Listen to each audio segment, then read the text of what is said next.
दाई दीदी भाई बहनी संगी संगी संगवारी मल्ला अनु वैष्णो जी के और सूरज सिरवास के जय जहर राम रियाम यथा शिष्टाचार पहुंचे।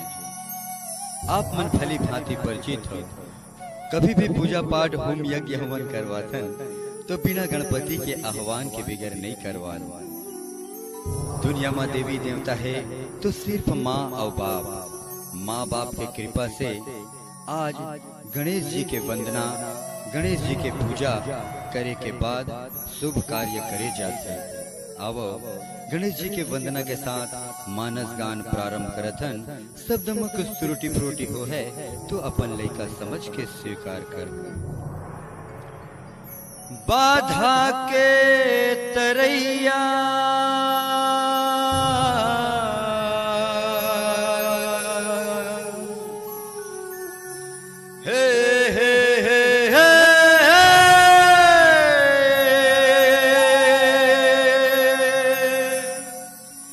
बिनती करत हो तो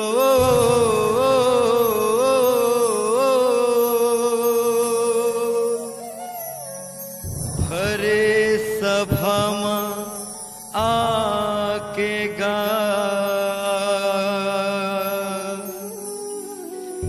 लाज ला रख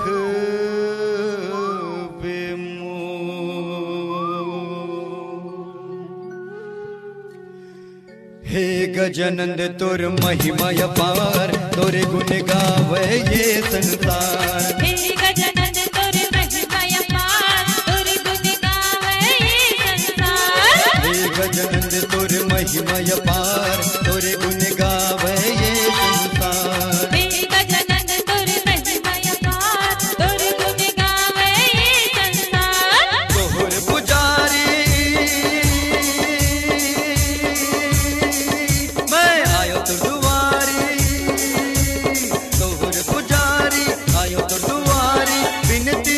स्वीकार। हे गजानंद तोर महिमा अपार, तोर गुण गावे ये संसार। हे गजानंद तोर महिमा अपार, तोर गुण गावे ये संसार।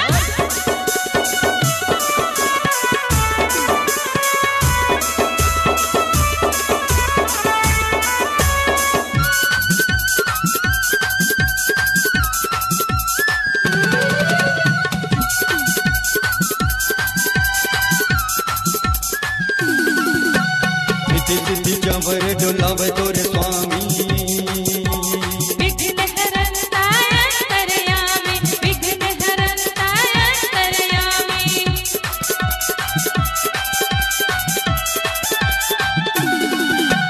रिद्धि सिद्धि होय रिद्धि सिद्धि होय रिद्धि सिद्धि रिद्धि सिद्धि रिद्धि सिद्धि चंवर डोलावे तोरे स्वामी। विघ्न